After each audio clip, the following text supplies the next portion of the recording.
O izbjegličkoj krizi govorilo se između ostalog i na danas otvorenoj regionalnoj konferenciji Evropski studenti za slobodu.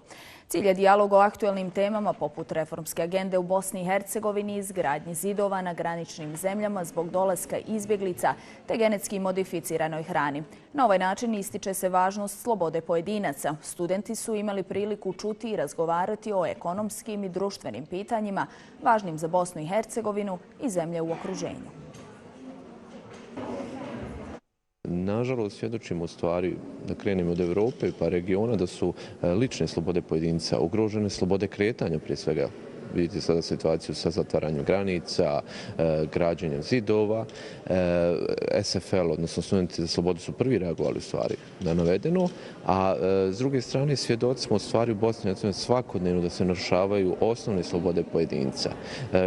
Tu prije svega mislim na ekonomske slobode i uglavnom svjetski indeksi poput indeksa Heritage fondacije, indeksa Fraser instituta nas stavljaju na zadnja ili predzadnja mjesta po pitanju ekonomskih sloboda u Europi. U Bosni i Hercegovini svakodnevno se narušavaju slobode pojedinaca. Istaknuto je ovo na regionalnoj konferenciji Evropski studenti za slobodu koja je održana u Sarajevu. Oko 150 učesnika, uglavnom studenata, razgovarali su o ekonomskim i društvenim pitanjima važnim za Bosnu i Hercegovinu i zemlje u okruženju.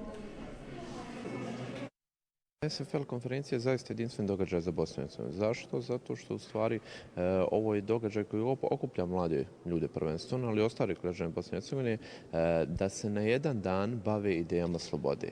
Kada kažem ideje slobode, mislim na različite slobode, prije svega ekonomske slobode, što je dosta interesantno za državu poput Bosne i Hercegovine, zatim političke slobode, slobode govora, slobode medija i druge slobode koje su nažalost ugrožene u našoj državi, ali i u regionu.